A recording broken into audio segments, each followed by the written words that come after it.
Hello mga Lods, magluto ako ngayon ng alamang na may baboy at kamatis. Ayan mga ingredients mga Lods, meron tayong maraming garlic, onion, tomato, chili. Yan ang baboy na may taba at saka laman at ang bagoong alamang. Lutuin natin yan mga Lods. Ilagay natin tong taba ng baboy, yon ang iuna natin mga Lods. Pakupsan ba, yung mag-brown na siya bago ilagay yung mga lamas. Ito mga Lods, medyo brown na siya. Ilagay natin yung laman. Same process pa rin mga Lods. Medyo lutuin muna natin bago natin lutuin yung mga lamas ba. Ito na mga Lods, medyo luto na siya. Ilagay natin itong garlic. Maraming garlic. Isa at kalahating buo ito ng garlic mga Lods ang nilagay ko. Pangontra ba? Kasi maalat ang bago lamang. I-brown muna natin to. Ito, medyo brown na yung garlic, isunod natin yung onion.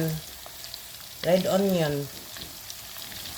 Hindi naman yan masusunog mga Lods. Iba-iba ang proseso natin sa paggisa ng bawang at saka sibuyas. Sa akin, inuuna ko yung garlic para lumabas na yung bango. Ito, ang bangunan niya, garlic pa lang at saka onion yan. Ilagay natin tong napakaraming kamatis.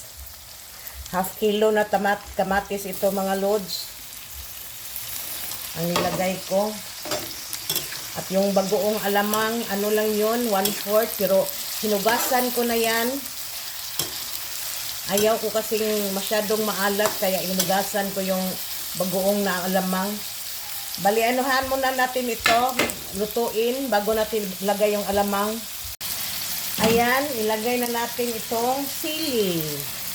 Maanghang ito mga Lods na sili ang nilagay natin. At yung alamang na hinugasan ko. Ayan.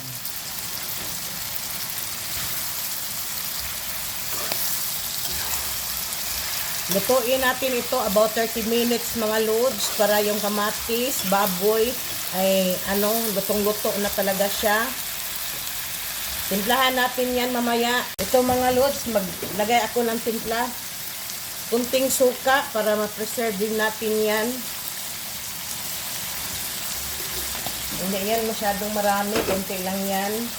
At may black pepper. Magic sarap, kunti lang na magic sarap.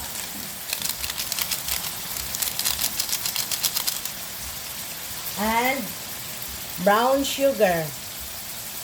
Kailangan para balanse yung lasa mga Lods. Kailangan may brown sugar din. Ayan. Natin yan. Lutuin ng 30 minutes para mas yummy. At lahat ng ingredients ay malambot. See you later.